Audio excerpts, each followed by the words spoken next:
started to remove the rear cylinder cover. And we're going to take a look at the bore. Already got one stud that came out with the nut. I hope that'll be the only one.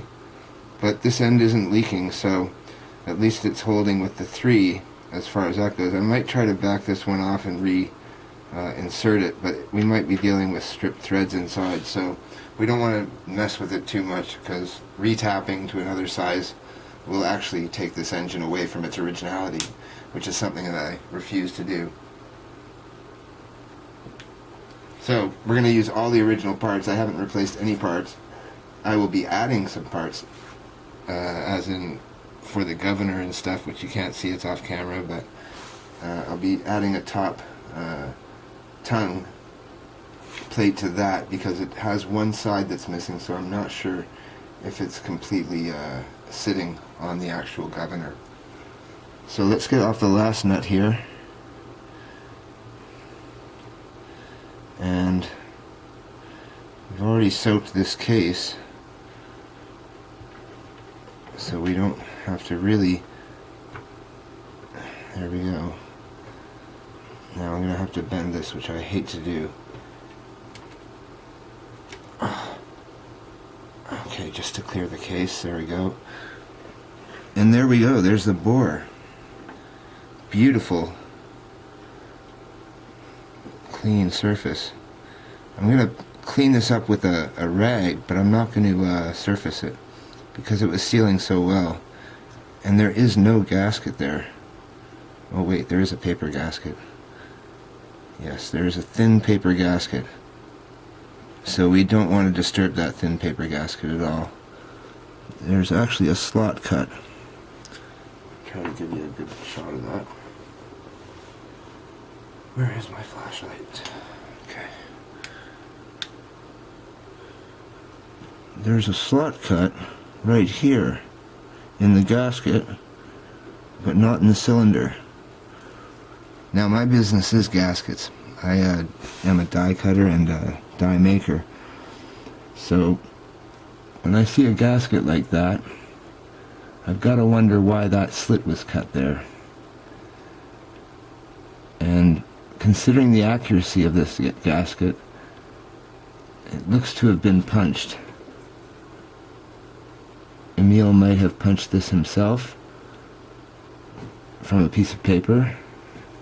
But this is 100 years old. When you consider that, that's an amazing thing. Let me get some more light on this. Carefully. We're in the middle of cleaning the studio, so we have to be very careful not to disturb anything. There we go.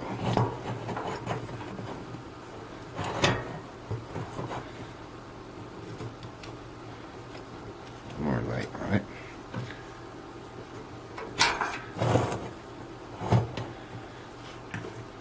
Okay.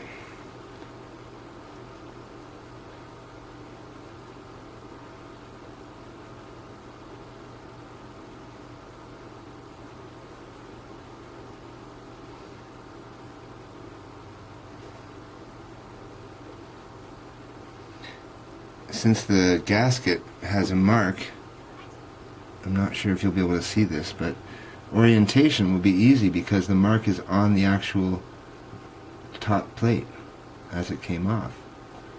So that would be the excellent to put it back together. That would be excellent, and quite a good trick. I'm not sure if that's the reason for it, but there you go. And then we would just put it back on that way, so that we know that that's the right way up. And I tried to guess, and I was wrong.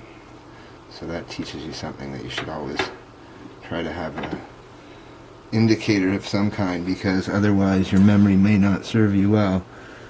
Now, this bore is unbelievably smooth. It's remarkable, actually. Now, whether the piston has made it this way after many runs that Emil was running, because I can tell that there's so much wear on the flywheel bushing that he was running it quite a bit, or It was run quite a bit as an example or a demonstration. I'm starting to think he was a teacher and that he made this, or he had this and he put his name on it because he owned it, for teaching a class, and thus the hand wheel on the actual model. Now let's move the piston, and there we go. Let's see if there's any writing on there.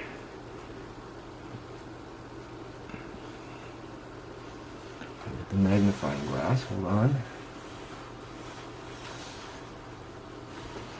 1 second.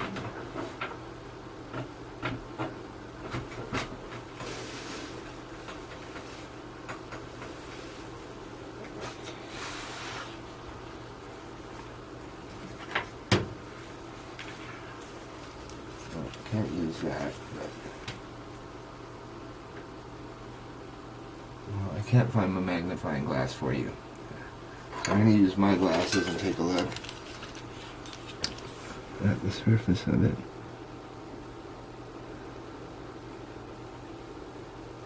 No, it just looks like a manufacturing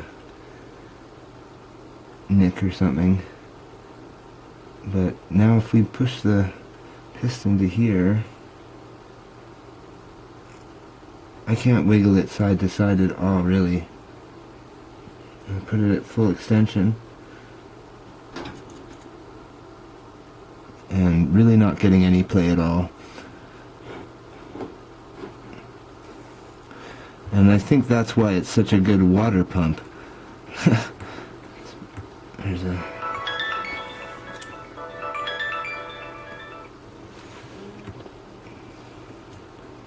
yeah. Excellent bore, and there was oil in there, so let's smear a little oil back in there.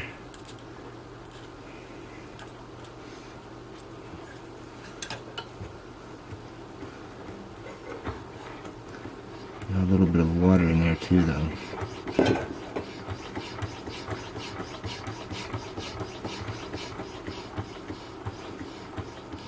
Not sure about this gasket. It almost looks like it has some kind of oxidization on it, but we're going to have to keep it in really nice shape where it will get brittle, so that means putting the engine back together pretty quickly. We don't want it to change. So I'm going to pick up the water on the lip before it swells the gasket, because that will swell the gasket. We'll put this inside the bore here. Pick up the excess water. There we go. Any grit that we'll pick up, there's a little bit of rust right on the bottom of the bore at the top. And there is a little tiny piece of something. Well, no, I'm not sure what that is. There's a plug on the left hand side there, which is, I'm not sure why that's there, but there is some rust in the bottom of the bore. And there's a center drain plug, but getting the plug back in is almost impossible. So I took it out, and it took me about a half an hour to put it back on, because you can't get your fingers in to line it up with the hole. A good modification would be a drain for that, and it might eliminate this rust in the barrel. The rust has eaten through the surface, so I'll show you that right now. But this is really not in an actionable area. There you go. So not too concerned about that. I wouldn't go if I was running this as a power engine, I would definitely JB weld that pit in there and cover that pit. But it's not really affecting the performance of the motor, so I think that we're going to get lucky there, and it's not going to have to be repaired at all with that. Let's put the camera back here, get our lights set up.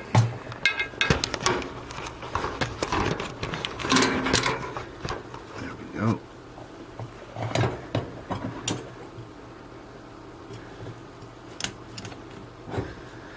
Now I'm going to take a look on the inside port area if I can, and try to give you a look at it as well. There we go. So we have ports at the ends milled into this brass or bronze barrel. Not your standard slash cut ports at all. There's the one port there at the top, so it's single action, and then the second port would be at the bottom, and we will not see it, but a really nice bore.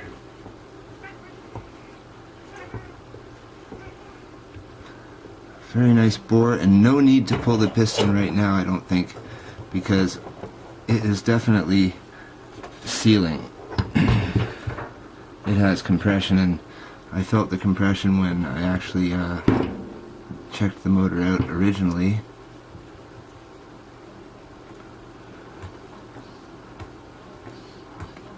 Now let's measure the bore.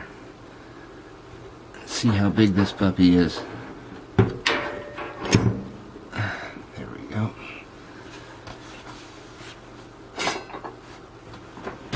Ruler.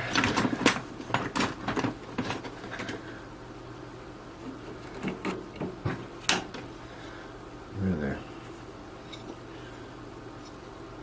We can do metric first.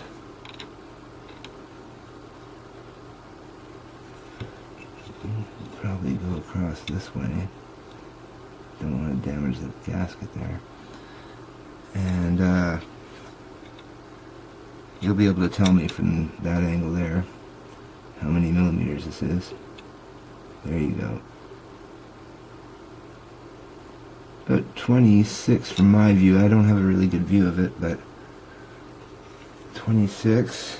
I'll actually check with this, but we will disturb the gasket a bit.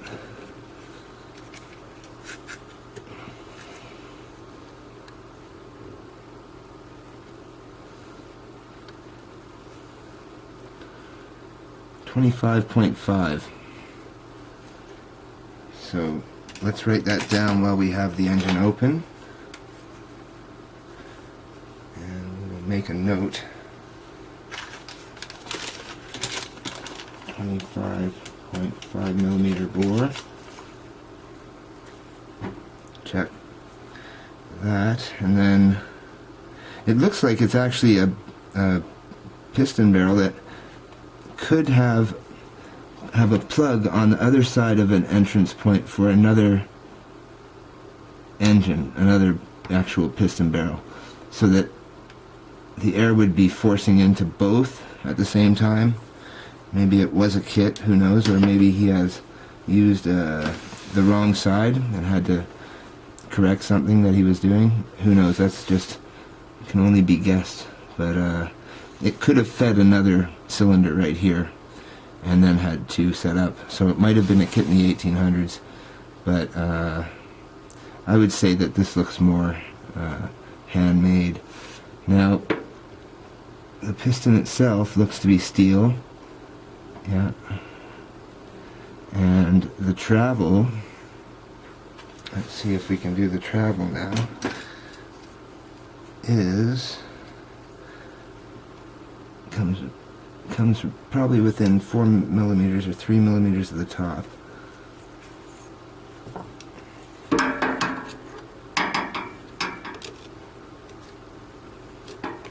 Full extension.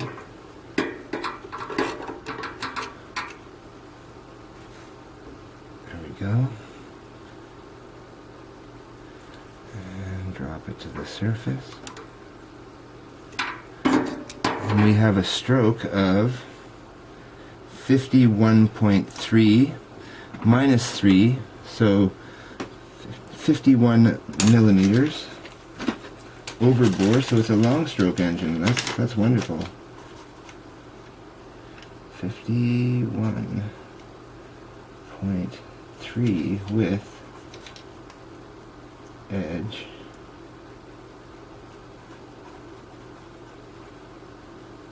top.